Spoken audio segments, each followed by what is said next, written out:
Alô, Builders, tudo bem? Aqui é Rafael Campos e hoje eu vou trazer um episódio muito fera.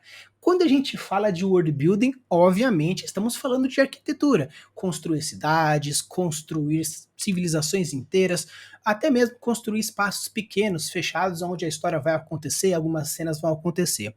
E você já sabe que durante todos os episódios que eu tenho trazido para vocês, a gente fala um pouquinho sobre alguns gatilhos mentais, algumas regiões do cérebro, um pouco de neurociência. Então hoje eu tenho o prazer de trazer aqui Amanda Mendes, onde nós vamos conversar sobre neuroarquitetura. Olha que incrível! Então, pessoal, com vocês, Amanda Mendes. Oi, gente. Bom dia, boa tarde, boa noite. É um prazer estar aqui com o Rafael. Ser convidada foi uma honra. Esse assunto é muito interessante. Eu espero que vocês possam aproveitar ao máximo e ter vários insights, várias ideias para a construção de mundo de vocês. Então a gente vai fazer aqueles papo bem divertido. Então, galera, não deixe de deixar o like, se inscreve. Se você está aqui no Spotify, acompanhe todo esse trabalho, porque vai ser muito legal. E a gente vai falar um pouquinho sobre como que é, como funciona, um pouco mais de como funciona essa cabeça. E caso vocês gostem, a gente vai trazer ela de novo para trazer mais pontos, porque com certeza num bate-papo como esse a gente vai conseguir abordar tudo que a gente quer falar sobre essa incrível área do world building e, obviamente, a neurociência. Então, Amanda, primeiramente, como começou essa questão de você seguir carreira na arquitetura? Como surgiu essa vontade? Ixi, foi desde criança, na verdade. É, eu morava numa região em que os prédios estavam sendo construídos e eu era a única casa, praticamente, daquele local, sabe? E aí, desde criança, me intrigava muito como é construir um prédio, como as pessoas, quem ia morar lá dentro, como ia ser as coisas, sabe? E nessa situação, eu fui começando também a desenhar, sempre tive muita ligação com artes, com pintura, fiz anos e anos de vários estudos, né? De artes, até de fotografia. E aí, quando foi no vestibular, eu escolhi arquitetura porque eu tinha muita ligação artística desse modo.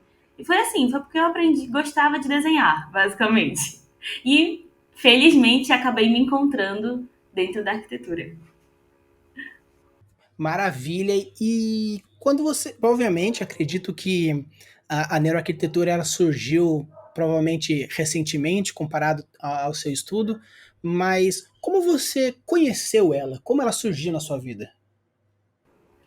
Na verdade, o meu primeiro contato com neuroarquitetura foi dentro da faculdade.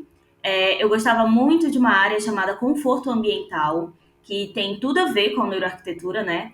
Conforto ambiental e sustentabilidade. E depois da faculdade, eu escolhi fazer o meu mestrado para ir nessa área. Eu fiz o meu mestrado em acústicas, como paredes verdes, que são os jardins verticais que a gente fala, né, as plantas na parede. Elas podem auxiliar na diminuição de ruídos sonoros, né, para deixar o ambiente mais confortável. E nesse momento do meu mestrado, que eu comecei a ver aí o que as plantas influenciam naquele ambiente, como as pessoas acabam se comportando, diminuindo o estresse, deixando elas mais relaxadas ou mais criativas, ou até mais ativas para trabalho, foi aí que eu fui me encontrando nos termos de neuroarquitetura. E a partir de então eu procurei estudar no mestrado isso e também fazer a minha pós-graduação em neuroarquitetura. Foi nessa linha assim que eu fui encontrando, sabe? Então, pessoal, olha que incrível. Eu sempre trago para vocês a gente falando um pouquinho sobre algumas questões de significado, significâncias, até mesmo a utilização de algumas ferramentas, essa ideia tecnológica.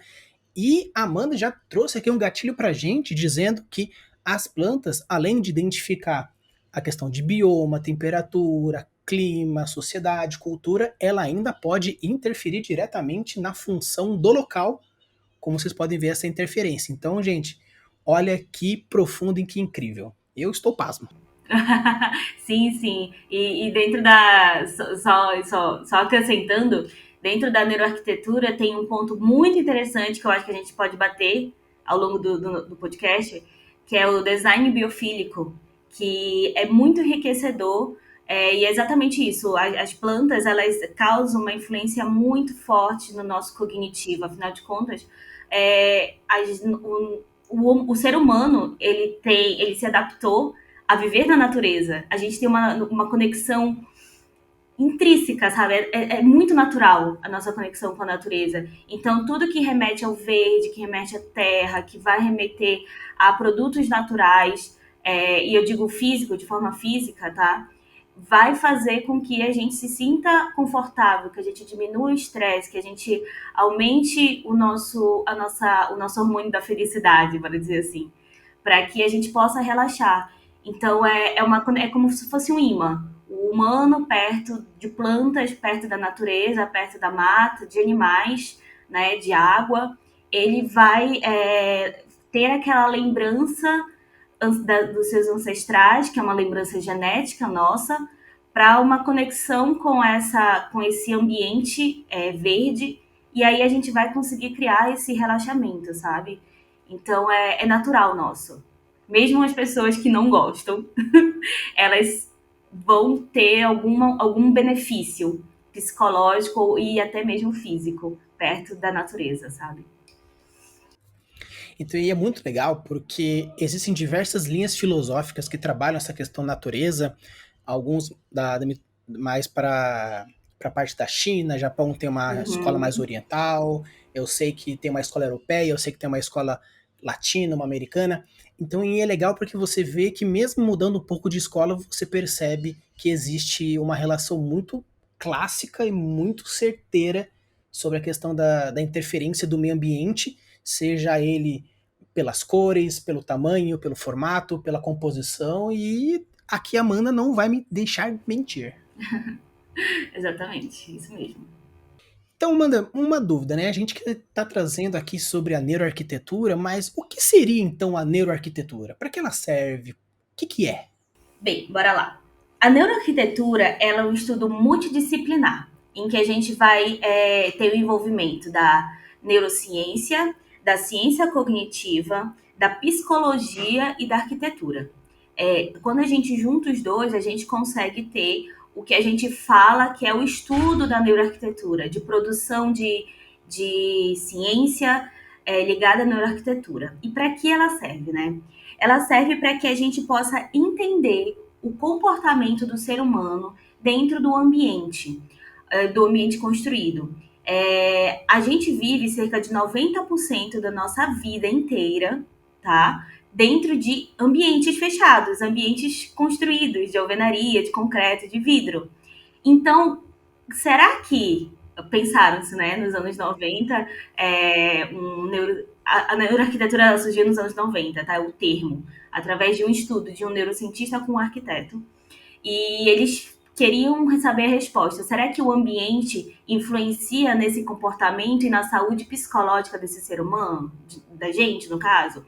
E é basicamente isso que a neuroarquitetura vai tratar até hoje, né? Até os dias de hoje. É como esse ambiente fechado, e como as edificações e até mesmo como o urbanismo da cidade vai influenciar na qualidade de vida daquele indivíduo. E quando a gente fala em qualidade de vida, é o psicológico, é o social e também o físico, né? E é bem amplo o nosso estudo dentro da neuroarquitetura e também é muito recente. Então, talvez eu traga alguns dados, talvez eu não consiga responder algumas coisas, porque ainda estão sendo desenvolvidos estudos, sabe? Afinal de contas, apareceu nos anos 90 só, né? Então, é bem recente.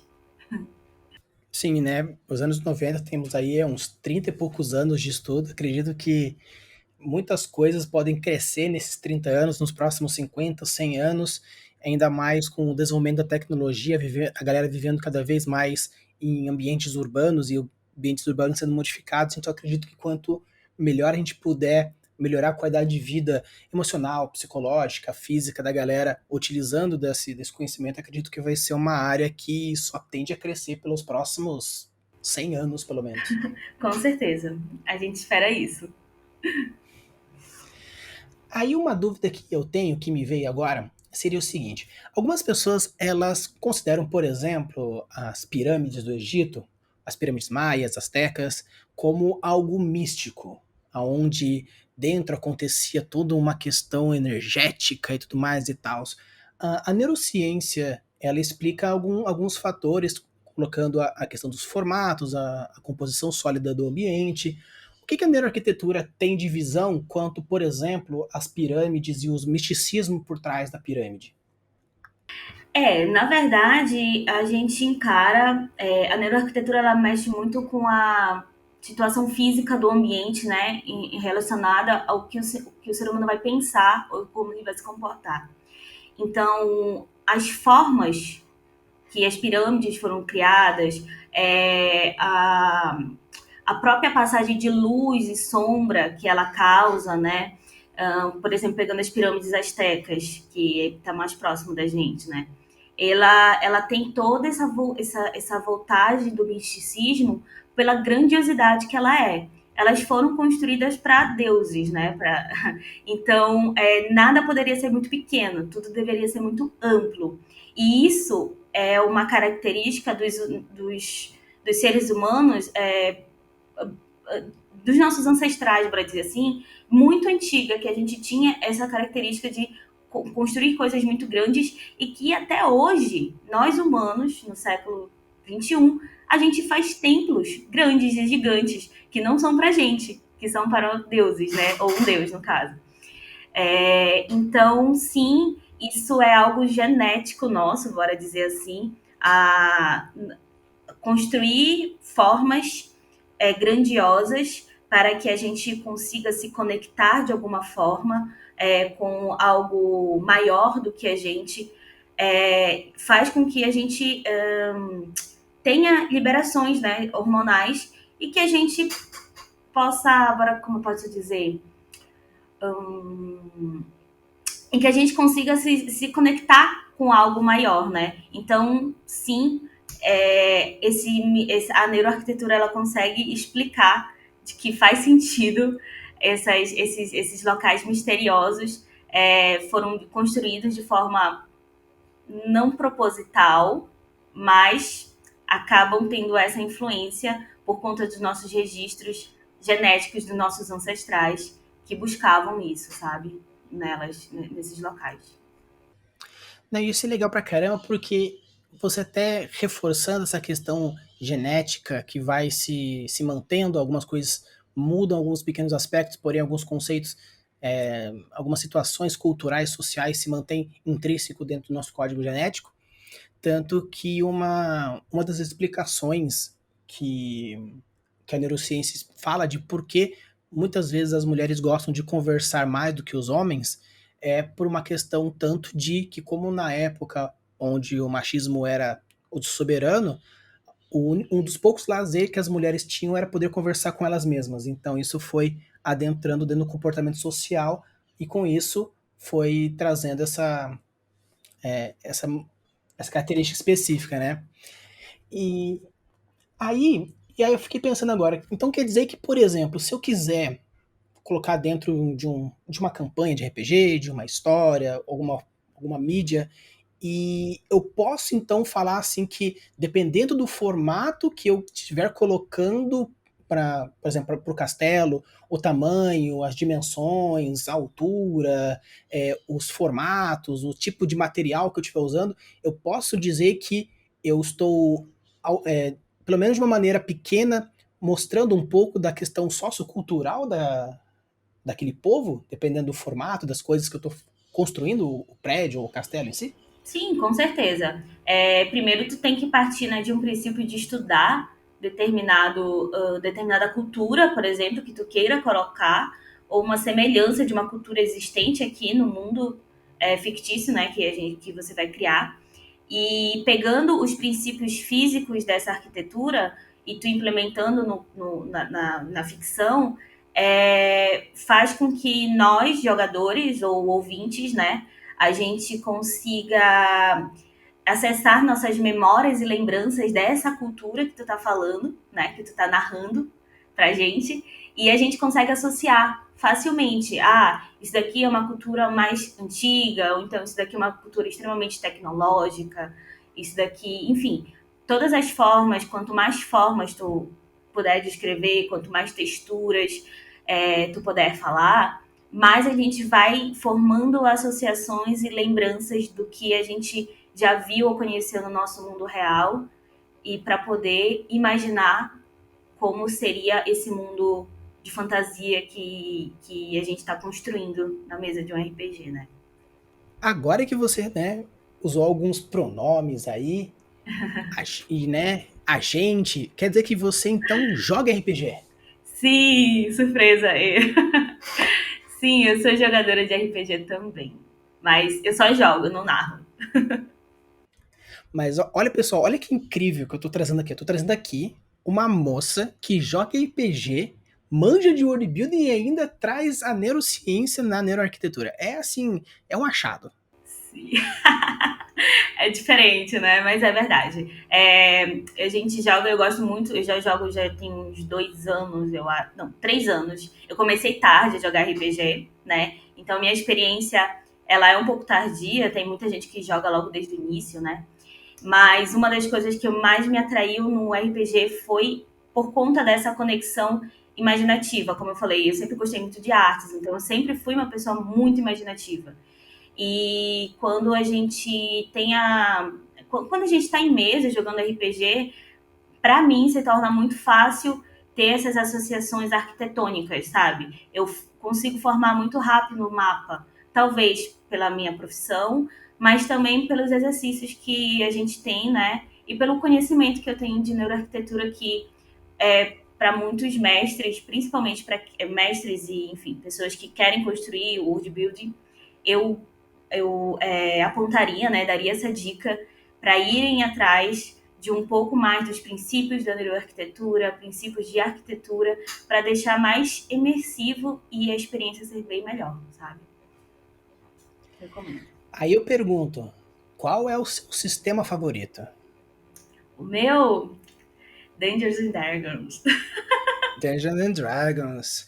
Galera do GURPS, galera do Storyteller, não vamos nos crucificar, porque todo tipo de RPG é bom. Ela é nova ainda, a gente já vai aprender outros sistemas, apesar de que eu também sou fã pra caramba de Dungeons and Dragons. Na verdade, eu já testei Vampiro, já testei.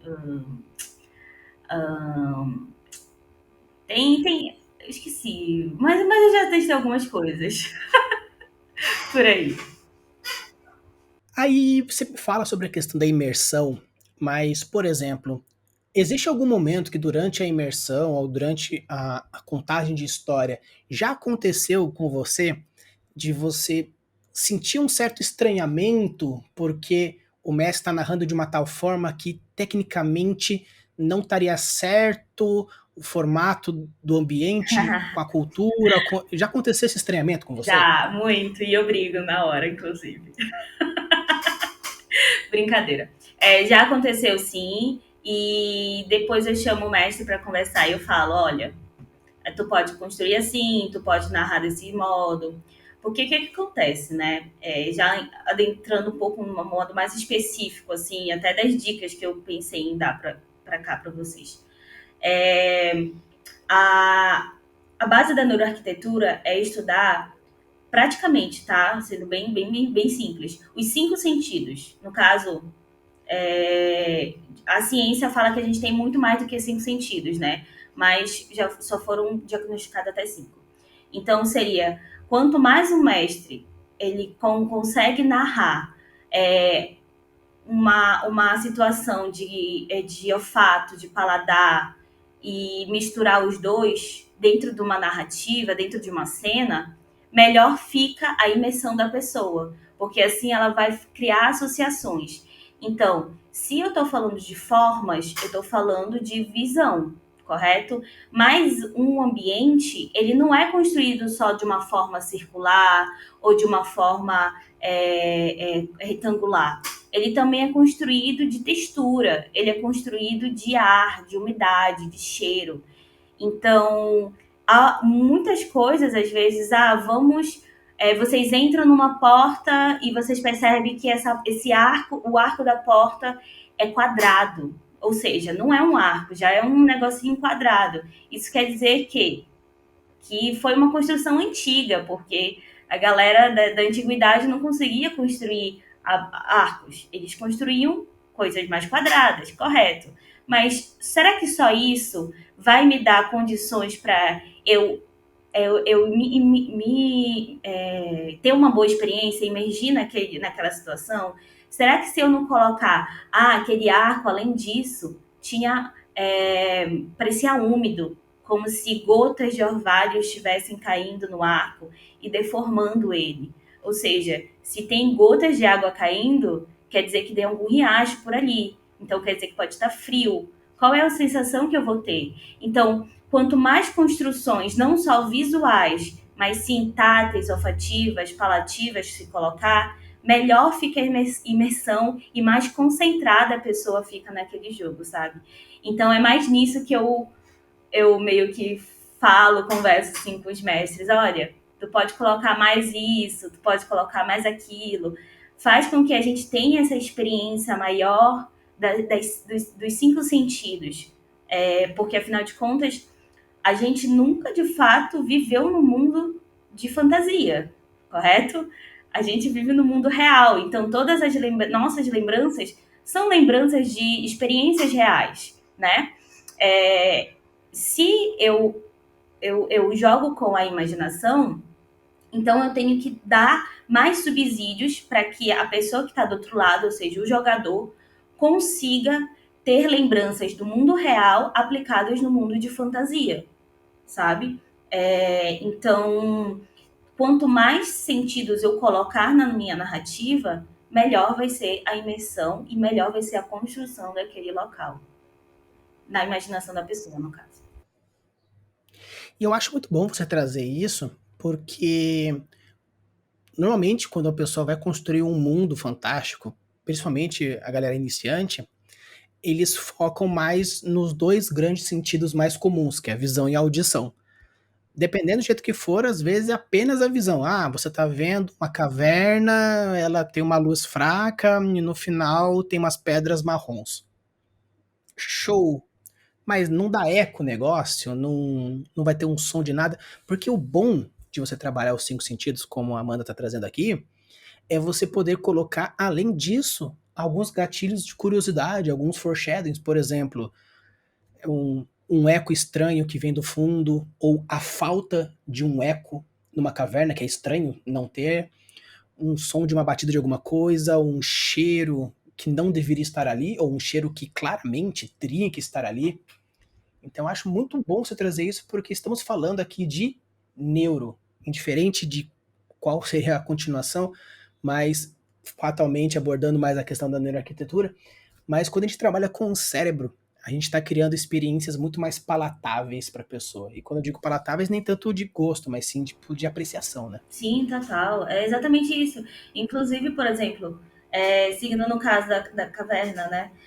Tem como você, tipo, principalmente, eu tô falando agora, tá, pros narradores, pras pessoas que estão construindo mundos. Tem como ser gostoso para ti também que tá construindo, porque, por exemplo, o cara vai entrar na caverna e vai ver a pedra marrom, tá, beleza, tu tá falando só de um sentido, né? Que seria a visão, e dando forma para essa visão. Mas se tu quiser colocar, por exemplo, um cheiro ali, tu já pode meio que dar um spoiler, né, pros teus jogadores de um monstro que tá vindo, ou de uma civilização que eles vão encontrar. E, então, tipo, tu consegue colocar coisas que vão agregar e lá na frente, quando eles encontrarem alguma situação perigosa, eles já vão se ligar, opa, a gente podia ter sacado antes que isso ia acontecer, sabe? Podem ser de formas muito sutis, podem agregar valor, vai agregar, na verdade, valor, muito valor à tua construção de mundo, se tu conseguir sempre mexer e sempre mesclar de 2 a 3 sentidos, assim, numa narrativa. Aí até você falando nisso, é bem legal porque realmente a neuroarquitetura ela é multidisciplinar, porque colocando essa questão sensitiva de uma pedra, alguma coisa, até você falou assim de um cheiro na pedra que poderia ser relacionado a uma criatura, entrando aí um pouco da biologia, um pouco de ecossistema.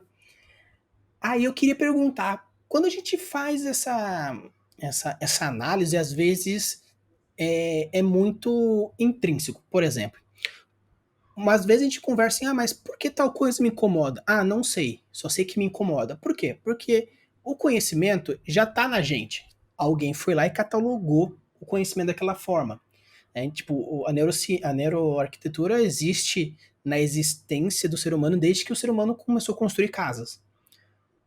Mas o estudo e, e colocar os nomes nos bois foi agora nos anos 90. Aí eu queria perguntar para você, você acha que, por exemplo, vamos falar um pouco sobre culturas fantásticas e um pouquinho sobre culturas no geral. Mas, por exemplo, a gente pega assim os elfos, que são muito classificados com sempre com muitas curvas, muito natural, muito sinuoso. Você acha que essa conexão natural que tem entre, por exemplo, os elfos, os círculos, as curvas, as ondas, todo esse formato utilizado para os elfos, o que você faria uma avaliação, uma análise sobre esse formato característico dos elfos com esse formato arquitetônico dos elfos? Eles, quando a gente começa a caracterizar esses seres místicos, como tu tá falando dos elfos, né? De forma. E colocando essas sinuosidades, essas coisas, essas curvas, né? A gente coloca uma característica nele de sensualidade. Ou de. E quando eu falo sensualidade, não é ser sensual, mas ser uma coisa atrativa, convidativa, não uma coisa que vai te machucar, é uma coisa romantizada, sabe? Então, a curva na natureza, ela representa isso, representa esse acolhimento, essa coisa orgânica, né? Mas, por exemplo, as coisas pontudas, retas, elas representam perigo, elas representam estresse até, de certa forma. Tu tem que fugir daquilo. E isso é como a gente falou lá no início, né? É uma carga genética que nossas células carregam desde quando nós somos desde a nossa formação como seres humanos, tá? Quando eu digo nossos ancestrais. Qual é a flor que eu posso pegar, que eu posso. Qual é o fruto que eu posso comer que não está envenenado? Geralmente, os frutos envenenados, a sua natureza, na sua grande sabedoria, coloca coisas pontudas. E isso é uma repetição que ocorre na natureza, enfim, na sua majestade de inteligência natural, né? Ela coloca coisas pontudas como coisas perigosas e coisas e formatos mais arredondados, mais curvos, como coisas convidativas. Então, talvez na construção dos maiores cenários, dos maiores mundos fantásticos, foi agregado muito esse valor aos elfos de serem criaturas muito passivas, ou então criaturas convidativas, criaturas assim confiáveis, pode ser assim, sabe? Ou até sensuais pela beleza, né, que sempre é colocado, eles sempre são colocados.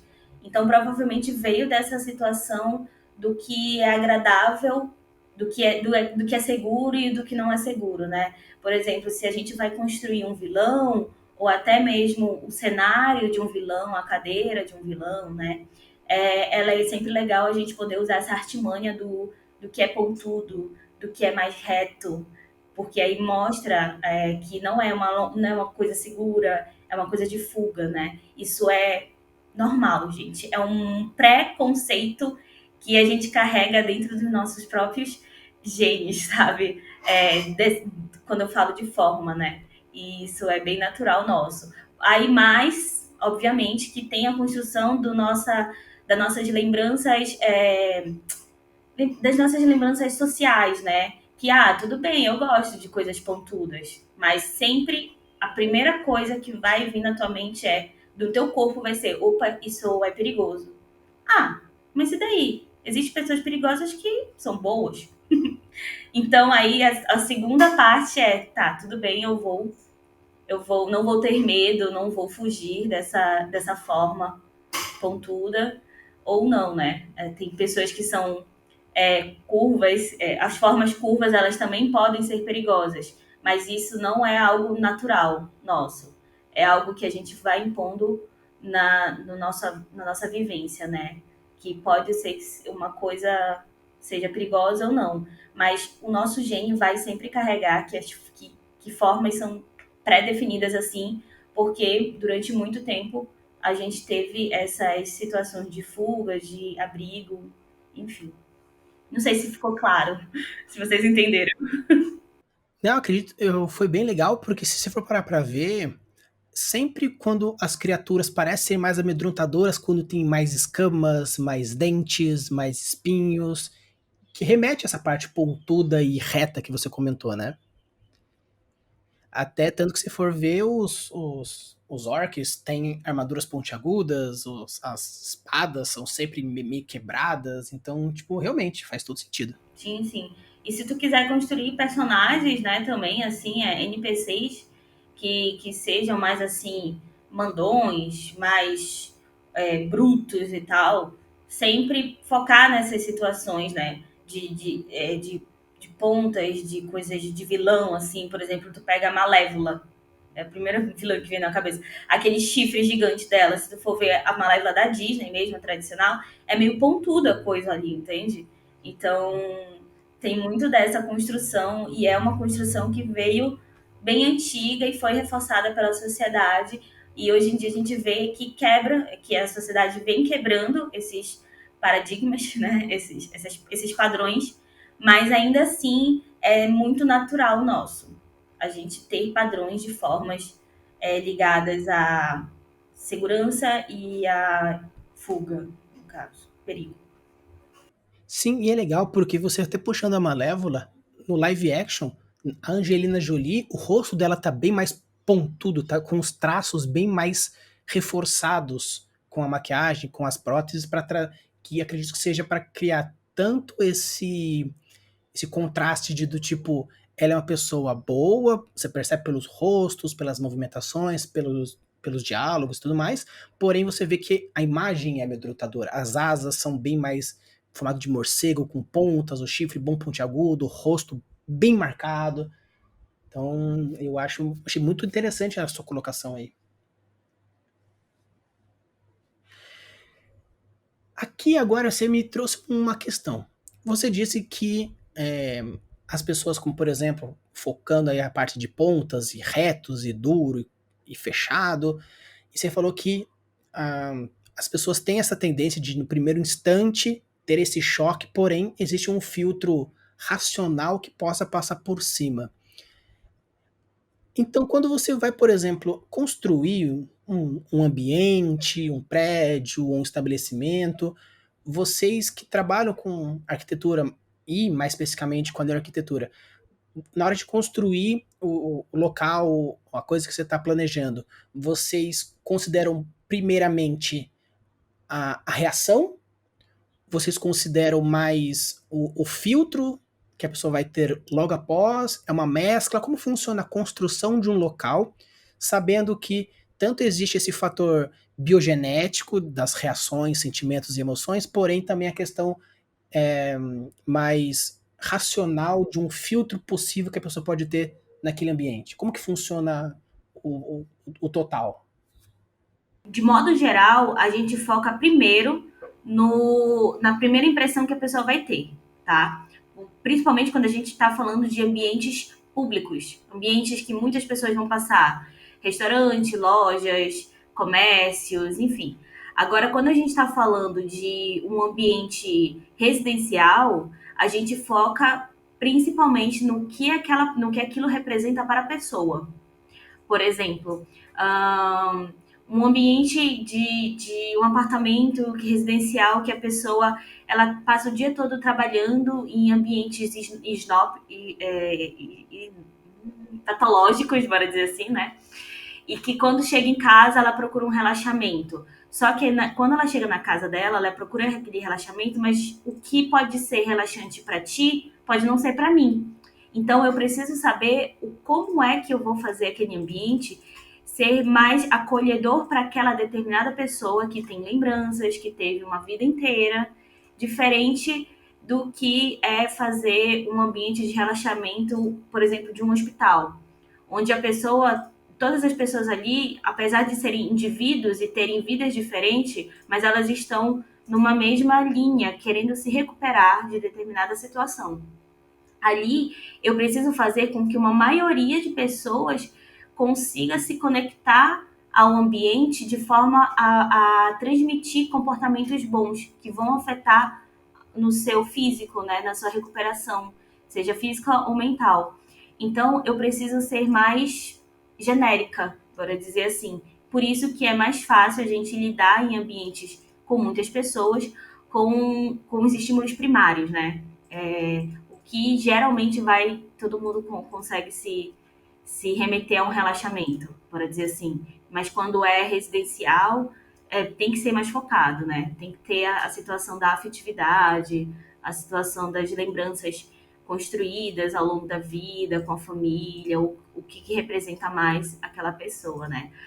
Tem uma situação que pode ter no comercial, que é um lojista falar pra gente, pedir pra gente, olha, meu público é esse, todas as minhas clientes ou os meus clientes, eles têm esse tipo de pensamento. Aí sim a gente consegue colocar algo mais específico, né? Formas mais específicas, elementos mais específicos da parte física naquele local. Mas, em suma, sempre a gente tem a situação dos elementos primários para fazer links e gatilhos mentais. Então, olha que legal, você está falando aqui, você trouxe um ponto que eu gosto muito de trabalhar, que é a função do local. Que eu achei muito máximo você ter trazido essa questão, porque na literatura a gente basicamente possui 5 funções básicas para os locais. Trazer o background do personagem, demonstrar alguma reação sensorial dele, falar um pouco da questão do ambiente, preparação para uma guerra, e tem algumas funçõezinhas básicas literárias, né? Para a construção de um ambiente na mídia como um todo. E você está falando aqui sobre essas mais outros pontos, mas puxando novamente a função do local. Aí me vem essa dúvida. Então quer dizer que eu posso criar emoções dependendo de como eu construí o lugar? Então, assim, sem usar algum fator mágico, como uma bênção, uma maldição ou qualquer outro fator mágico, eu posso criar, por exemplo, uma sensação claustrofóbica, de prazer, relaxamento, tristeza, felicidade. Eu posso, então, gerar emoções reais sem utilizar fatores mágicos, apenas utilizando fatores arquitetônicos e neurológicos. Totalmente. É exatamente sobre isso a neuroarquitetura aplicada. Você criar ambientes com tetos rebaixados, com umidade, escuros, que causem a sensação de claustrofobia, ou de morte, ou de putrefação, alguma coisa assim, você vai estar associando a pessoa e vai estar estimulando a pessoa que está apenas ouvindo a sua voz a lembrar de uma situação em que ela já passou ou que ela já viu, já experienciou e ela vai se sentir, eu como jogadora vou me sentir mal, vou me sentir, como a gente fala, estressada, vou ter um estresse agudo, né? E isso vai me remeter a alguma situação. Ou eu vou querer fugir, ou eu vou querer chorar, ou eu vou querer, enfim, fazer alguma coisa, né? Então, tudo que a gente capta nos nossos 5 sentidos, seja visão, olfato, paladar, enfim, os outros também, a gente vai, o nosso cérebro vai interpretar isso através das nossas neurosinapses e vai liberar hormônios e isso vai fazer com que a gente tenha algum tipo de reação, né? Então, você poder cada vez mais estudar quais são essas técnicas de arquiteturas ruins e arquiteturas boas vai facilitar muito como teu jogador, ou o teu leitor, vai estar se sentindo como a emoção, né, que ele vai estar.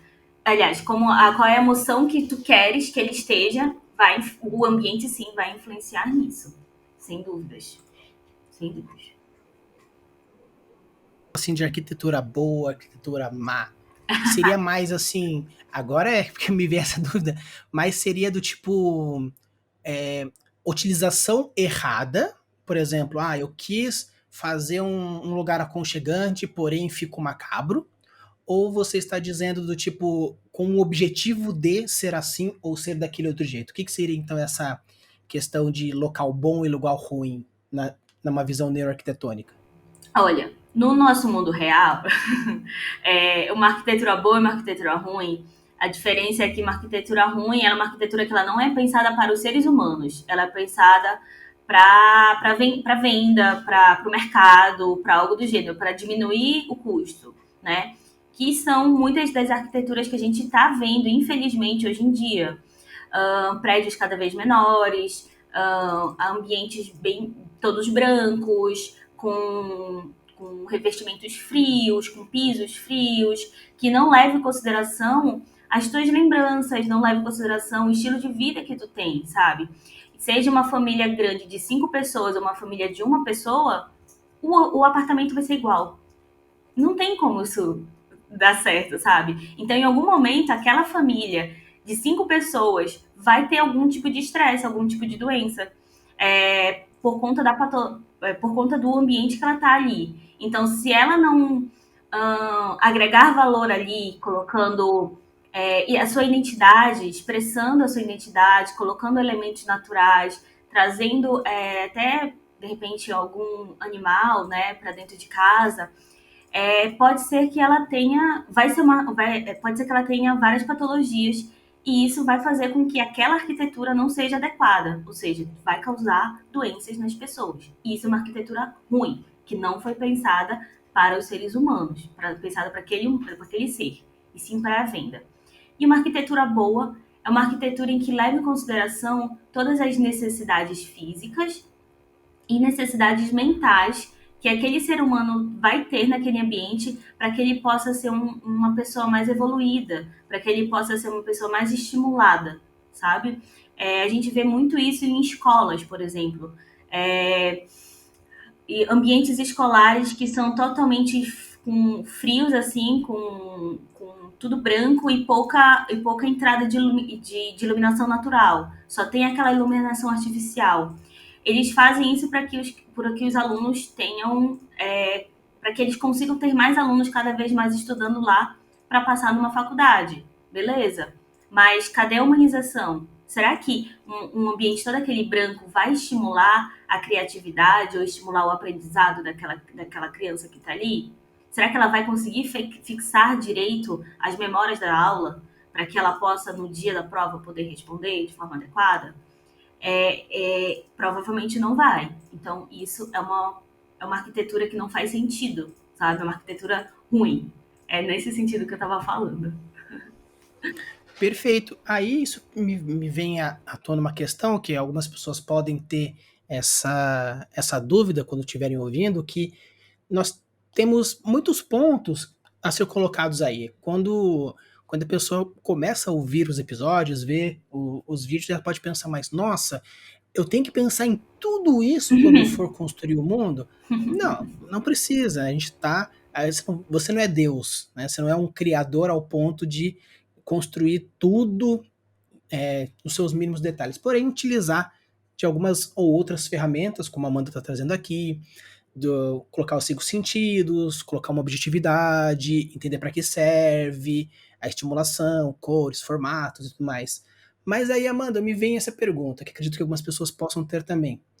É, qualquer pessoa poderia utilizar dos conhecimentos da neurociência para colocar, ou você acha que, primeiramente, é interessante ter um estudo antes para não fazer, entre aspas, aquilo que você comentou de uma arquitetônica errada? O que acontece? Quando, se falando de construção de mundo, a construção de mundo na literatura, né, ela é mais faz mais parte da imaginação, faz mais parte da imaginação. Então, você não te preocupa que você não vai causar, se você errar, tá? Você não vai causar uma patologia na pessoa que está ouvindo aquilo. Mas pode ser que não fique adequado à sua descrição do cenário. Só isso, tá? Agora, todo mundo pode usar os princípios da neuroarquitetura e tal? Com certeza. Não é uma coisa exclusiva assim do arquiteto, vai ser exclusiva do arquiteto, do neurocientista para estudo e para aplicação profissional, né? Agora, para uma aplicação profissional de narração, de literatura, é muito possível se usar desses princípios. O princípio, como eu falei, da biofilia, que é do design biofílico e nos locais, os princípios de usar os cinco sentidos sempre é fundamental em qualquer narrativa, seja de cinema, seja de literatura, seja em jogo de videogame, sabe? Você conseguir fazer essa liberação dos cinco sentidos deixa enriquecedor e deixa muito imersivo, porque a pessoa se sente dentro daquele mundo, sabe? Ela se sente parte, porque ela vai ativar lembranças que ela já teve. Então, usar esse princípio dos cinco sentidos é fundamental. E além disso, eu colocaria aqui um adendo também, a neuroarquitetura ela mexe muito com a humanização. Ela, acima de tudo, ela respeita aquele ser humano que está ali. Então, você procurar entender o teu jogador, entender o teu leitor e saber que respeitar e saber respeitar ele de que poxa, eu fiz uma cena tão legal que era para eles ficarem com medo e eles chorarem de medo, não sei, alguma coisa assim. E tu pode não receber essa resposta deles. Mas será que é porque eu estava errada? Eu não pesquisei direito quais eram os princípios da neuroarquitetura para rebaixar, para colocar? Não. Pode ser que o teu jogador não tenha tido uma lembrança sobre isso. Talvez ele não tenha tido uma experiência sobre isso. Então ele não vai ser tão afetado, sabe? E tá tudo bem. Então, saber respeitar o jogador que está lá do outro lado e entender que talvez ele não seja tão afetado quanto tu esperava, também faz parte do processo de humanização, da construção de um cenário, assim como, por exemplo, eu, arquiteta, faço um briefing para entender muito bem o meu cliente. Se eu falar para vocês, pô, faça um briefing com cada jogador de vocês, pode ser pesado, né, gente? Eu acho que já é demais, mas fica o critério. Perguntem para eles o que eles querem, o que eles gostam e quais são as experiências que eles teve, em caso vocês queiram de fato uma situação extremamente imersiva, de uma campanha curta, de repente, isso pode ajudar numa campanha curta, né? Enfim, eu acho que usando essas três situações vocês conseguem, qualquer pessoa conseguiria aplicar a neuroarquitetura assim. Principalmente se for estudando muito sobre cores, sobre cheiros, essas coisas assim. E é muito legal porque a Amanda trouxe aqui um negócio que é o conhecer o teu público. No caso dos jogadores, conhecer os jogadores, que assim, mas puxa, eu sou escritor, eu vou potencialmente ter que conversar com 10.000 pessoas caso eu queira vender para tudo isso.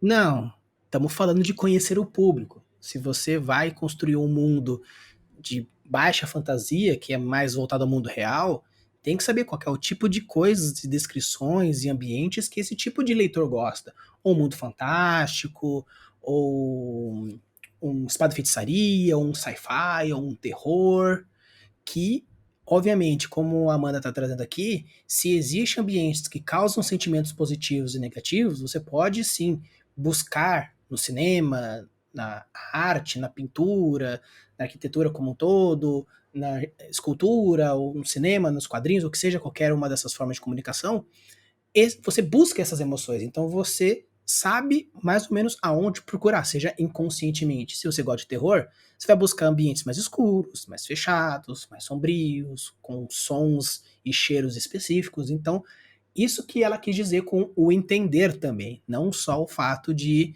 querer conversar com um amiguinho, falando, meu amiguinho, senta aqui, o que você gosta? né? Não, é exatamente isso. É sempre estar alinhado, sabe? E pode parecer engraçado falar, mas eles estão falando assim. Ah, mas eu já joguei, por exemplo, uma coisa de terror, eu já vi filme de terror, eu sei como é construir um cenário de terror. Assim, você pegar a referência dos filmes é uma coisa, você entender a tua intenção de como construir aquela sala de terror, bora dizer assim, é outra totalmente diferente. Você saber como o vermelho influencia, uma cortina vermelha pode influenciar naquele ambiente e qual é a sensação que isso vai causar no teu jogador, no teu leitor, é muito legal. Porque o vermelho, muitas vezes, eu tô dando exemplo, tá? O vermelho, por exemplo, ele pode remeter à sensualidade, mas pode remeter à morte, pode remeter à nobreza, pode remeter a deixa eu ver, a morte. Então, assim, são 4 definições totalmente diferentes que uma cor vai ter. Se tu não souber aplicar aquela cor de forma correta, qual é a tua intenção que tu quer aplicar aquela cor, pode dar errado, sabe? Então não é porque as cortinas da casa do Drácula são vermelhas porque eu vi no filme ou porque eu li no livro, que tu vai colocar isso no teu jogo ou na tua leitura, né, na construção de mundo. Pode, tu tem que procurar as tuas justificativas e intenções para colocar as cores ali ou as formas, né, os cheiros para que a pessoa tenha essa sensação, uma dessas sensações. Eu posso até recomendar aqui, Rafael, se tu me der espaço, tem um livro muito legal que se chama Psicologia das Cores. É um livro que eu digo para que toda pessoa deve ler. Não é um livro de neuroarquitetura, tá? É um livro de psicoarquitetura que a gente fala, mas ela é voltada para o designer, para quem faz publicidade, propaganda, moda, arquitetura, enfim, N situações, e também para quem faz, para artistas que escrevem, né? Que lá ele dá muitas ideias, muitos insights interessantes e explicações sobre, principalmente sobre as cores, como as cores vão influenciar nas marcas, nas roupas, no design, enfim. Para quem está construindo mundos, eu acho que esse livro, A Psicologia das Cores, é muito interessante como um estudo. Sim, perfeito. Tanto no Spotify quanto no YouTube eu vou colocar o nome do livro, o nome da pessoa que escreveu, tudo bonitinho, para a galera ir atrás, porque uma coisa que a galera curtiu aqui foi a temática cores, que eu falei um pouquinho, muito rápido, de 8 cores diferentes, algumas sensações que cada uma teve, então acredito que trazer esse livro a mais, para trazer mais sensações, eu acho que vai ser top. Então, galera, procurem, eu vou deixar o nome da pessoa que escreveu, o livro certinho. Caso tenha na Amazon, eu deixo também o link da Amazon para vocês já irem atrás certinho. E Amanda, você me trouxe essa questão de a cortina do Drácula é vermelha porque tem vários fatores. Então quer dizer que, por exemplo, uma coisa que um canal de YouTube que eu gosto pra caramba, que é o Metaforando do Vitor, que ele Sim, fala você gosta? Nossa. adoro. Eu tenho um sonho de um dia trazê-lo aqui. Ah, vai trazer. Tu vai trazer, sim. Pensamento Né? positivo, vai trazer.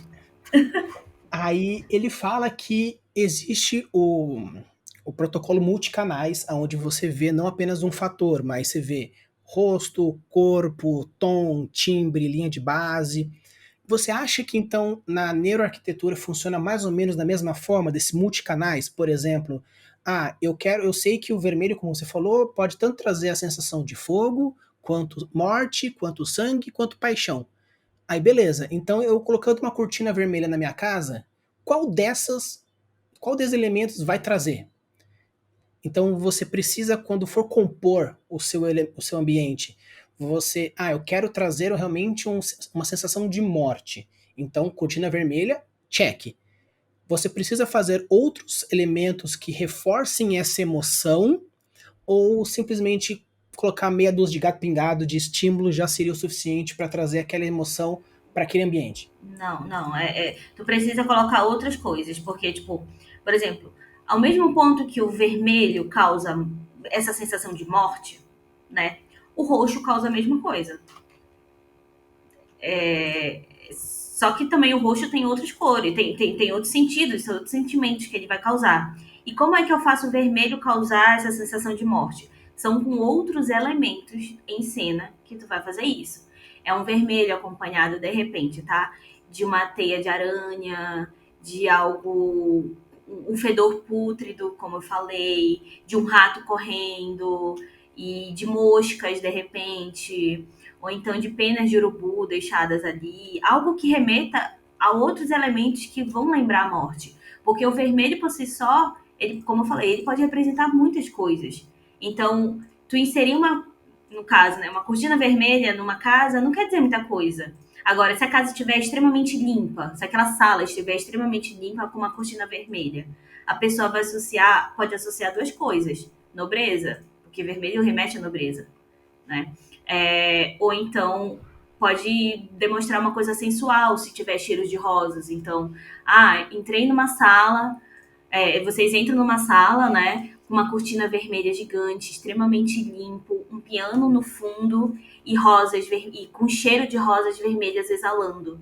Tu vai lembrar ali que ali deve ser provavelmente uma sala de uma pessoa nobre que gosta de romance ou de sensualidade, e pode ser de uma mulher ou de um homem, mas eles vão ser sensuais e vão ser nobres, porque tá muito limpo, né?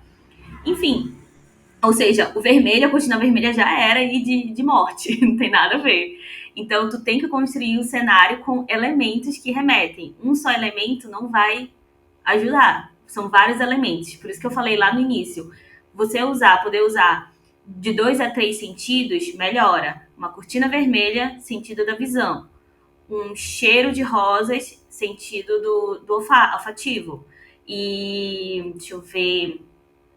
E um piano tocando ao fundo, sentido auditivo. Uma música suave, enfim, sentido auditivo.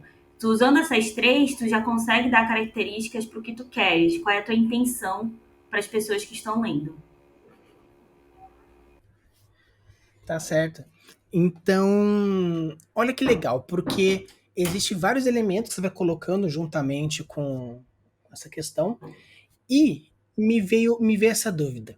Quando a gente fala então da neuroarquitetura, a gente colocou uma questão um pouco, vamos dizer assim, menor, né? Uma sala, um ambiente, um local. Você acha que é possível extrapolar isso para uma cidade? Por exemplo, eu quero causar esse sentimento de amor, sensualidade, morte, paixão, todos esses sentimentos, eu consigo expandir isso para uma cidade, por exemplo, ou você acha que é um pouco demais? Não, consegue sim, perfeitamente. E é a parte que eu mais gosto, porque a gente tem uma relação muito grande com cidades quando a gente joga RPG, né? Que é onde a gente tem que explorar. Eu sou a jogadora chata, tá, gente, do RPG. Eu adoro ficar explorando.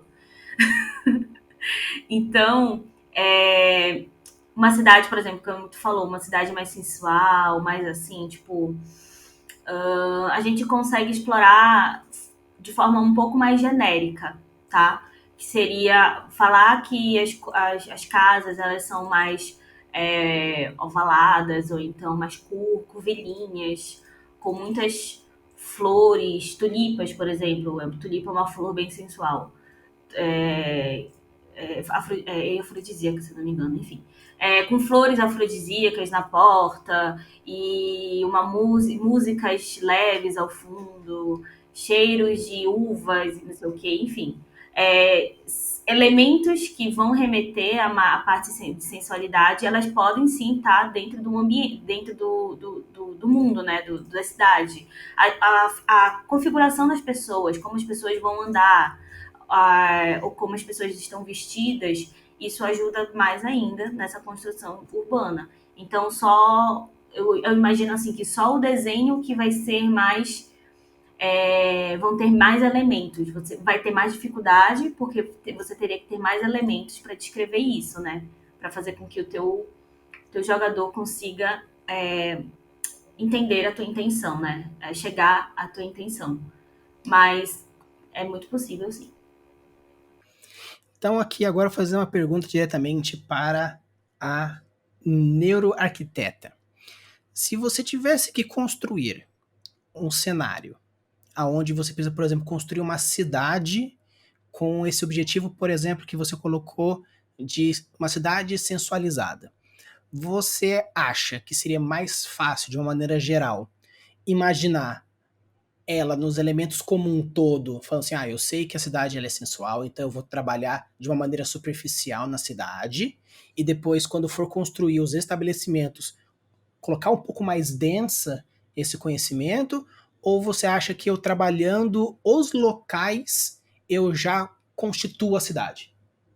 Que seria interessante fazer uma construção sutil na cidade, tá? E focar nos locais, porque senão a gente passa muito, senão tu vai passar muito tempo produzindo, né, aquela cidade, tipo, pensando em cada detalhe da roupa da mulher que passou ali, que vai dar, enfim, sabe? Então é um pouco mais complicado a cidade, ela vai ter que ter muitos detalhes. Então, se tu conseguir fazer gatilhos sutis, assim, pá, ali tem muita luz vermelha, e cheiros de uva, e uma brisa suave que parece que tá, sei lá, passando os dedos entre os seus cabelos, são coisas, são elementos pequenos, rápidos, que já vão remeter a pessoa a uma coisa mais. Que é agradável, né? Que legal. A gente acabou de sair de uma batalha que a gente tá fudido, assim.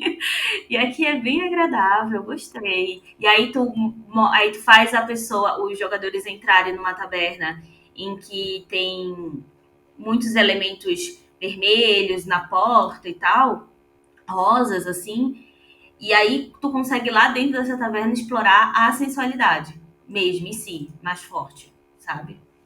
Eu imagino que seja assim, elementos sutis no cenário, na cidade, e focar bem mais nos locais. Agora eu vou fazer uma pergunta que é uma coisa que às vezes eu tenho essa dificuldade, porque é assim, quando eu tô lendo um livro, vendo um filme que eu sei que a pessoa vai trabalhar um pouco mais de world building, dependendo da temática.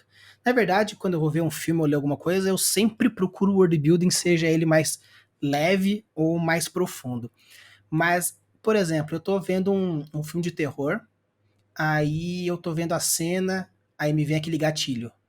Hum, cara, eu teria feito um close mais ali, mano, porque eu acho que deu.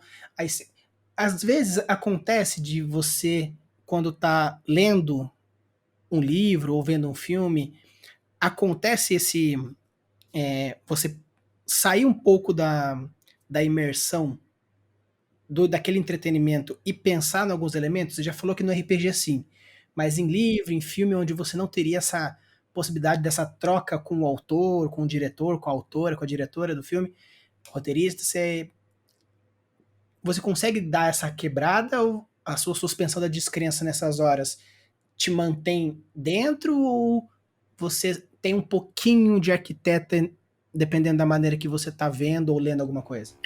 Olha, em filme é mais difícil, confesso, eu ser muito crítica nessa parte de arquitetura. Eu sou mais crítica na parte de fotografia, como tu também me falou, né? Olha, essa posição de câmera não tá legal. Eu sou muito crítica nisso, porque eu gosto muito de ver filme, né? Então, eu sou mais crítica nessa parte de fotografia do que em si de elementos arquitetônicos. Ah, mas em livros, sim. Em livros, às vezes, eu sinto falta de uma descrição melhor. Por exemplo, o primeiro livro que eu li, assim, que eu lembro, tá? Eu li com 12 anos de idade, foi Tolkien. Foi o primeiro livro que eu li. Então, por aí foi Senhor dos Anéis, no caso. E aí tu pega a descrição de Tolkien, é muito profundo. Então, para mim, aquilo é autor. Aquilo é livro. Essa é a minha lembrança afetiva que eu tenho. E aí depois foi Harry Potter, enfim, né? Aí foi Narnia, essas coisas. Então, as minhas lembranças de autores sempre foram muito boas. Então, quando eu pego um livro, não vou citar nomes aqui, mas quando eu pego um livro um pouco mais simples, de uma descrição um pouco mais simples, isso me incomoda. De fato, eu perco um pouco da imersão, assim. Aí eu procuro me basear mais na formação do personagem, na figura, né, do personagem, no sentimento dele. Mas a construção de mundo às vezes peca em alguns livros, sim.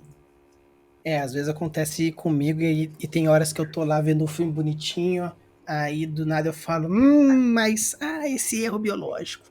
Aí eu pauso o filme e falo, será que eu vou dar uma segunda chance? Dependendo.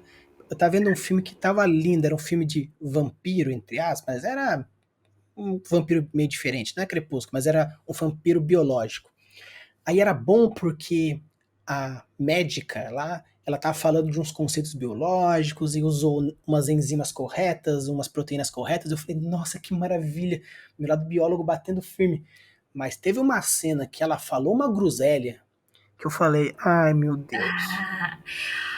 Ah, você tá falando isso, eu lembrei de um jogo que o meu irmão gosta muito. Deixa eu só perguntar aqui, Cláudio, qual é aquele jogo de fungo? The Last of Us. Sei. Gente, quando eu vi aquele jogo. São dois jogos que eu queria ressaltar aqui, tá? Que eu acho que faz muito sentido nesse nosso podcast. É esse, The Last of Us. Ele é incrível. A construção de mundo dele, pra mim, é linda. Porque ele consegue construir uma biomim... Eu não sei na parte de biologia, tá? Mas na parte arquitetônica, ele consegue construir um biomimetismo maravilhoso. Tanto das criaturas fúngicas quanto da arquitetura em si, né? Daquele mundo caótico, daquele mundo pandêmico, enfim, que eles vivem.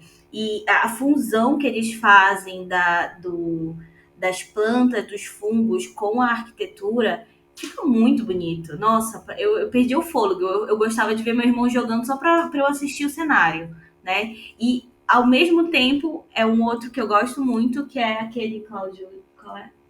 De que eles são antes, que eles ficam perseguindo as coisas que tem na Grécia, na Roma, na França. Assassin's Creed. Assassin's Creed, né? O credo do Assassin's Creed. Esse jogo, ele é maravilhoso, gente. Ele tem eu tenho certeza que ele deve ter tido arquitetos trabalhando nele, porque a construção de mundo é uma passagem. Eu via o The Last of o Assassin's Creed que falava sobre a Grécia, parecia que eu estava relendo todos os livros gregos que eu li de arquitetura, sabe? A mesma coisa quando foi na Itália. É muito rico a construção daquele mundo. As pessoas andando, as edificações, a riqueza dos detalhes, dos ferros, dos vitrais, dos desenhos, dos quadros. Meu Deus, é lindo aquilo, sabe? Então eu tinha um prazer muito grande de ver os outros jogando, não porque eu queria jogar, mas porque eu queria ver o mundo que estava sendo construído ali, sabe? São dois jogos maravilhosos, assim, de construção de cenário arquitetônico. E eu acho muito legal porque esses dois jogos, o Last of Us eu joguei, o outro eu só pude ver um colega jogando também. Mas era maravilhoso, que eu falava assim, mano, se pudesse comprar o jogo onde você só anda pelo cenário, eu comprava. Uhum. Te entendo. Aí, eu queria fazer uma última pergunta para a gente já ir começando a encaminhar mais para o final, que você falou dessa questão de liberação, tanto da serotonina, da dopamina e algumas outras emoções, essa questão genética e tudo mais.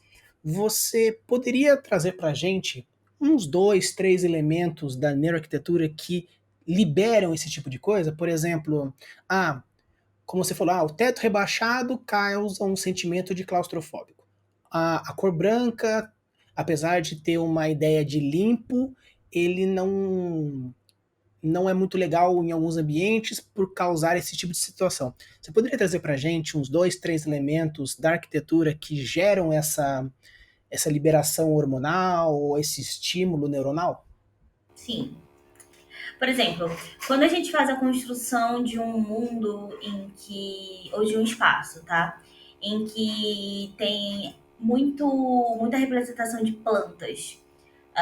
Uma casa numa árvore, um castelo numa árvore, por exemplo. Quando você observa aquilo, tu já começa a liberar hormônios de prazer, né? Tu já começa, tipo, nossa, que lindo, né? Deve ser tão gostoso estar ali dentro. Esse, pelo menos, é o pensamento de algumas pessoas, né? Outras não, podem até pensar, nossa, que medo, né? Que tem gente que tem fobia à natureza. Existe esse tipo de pessoas. Nada contra, gente, é porque eu gosto muito. Mas sim, então, quais seriam gatilhos, assim, para liberar hormônios? Na arquitetura, a gente vai ter a aplicação de plantas, sempre vai remeter ao puro de saúde, sempre vai ter essa situação de saúde, de estar mais ligada aos nossos ancestrais, ou então de estar mais conectada ao mundo, né? Você fica mais silencioso quando você está perto de plantas, você fica mais relaxado, porque você vê o verde, mas também vê as texturas, e você também acaba vendo, de certa forma, animais ali, né? Seja insetos, enfim. Então, o uso de plantas dentro de ambientes é um ótimo gatilho mental para relaxamento. Um gatilho mental bem interessante também, que envolve a natureza, é a água.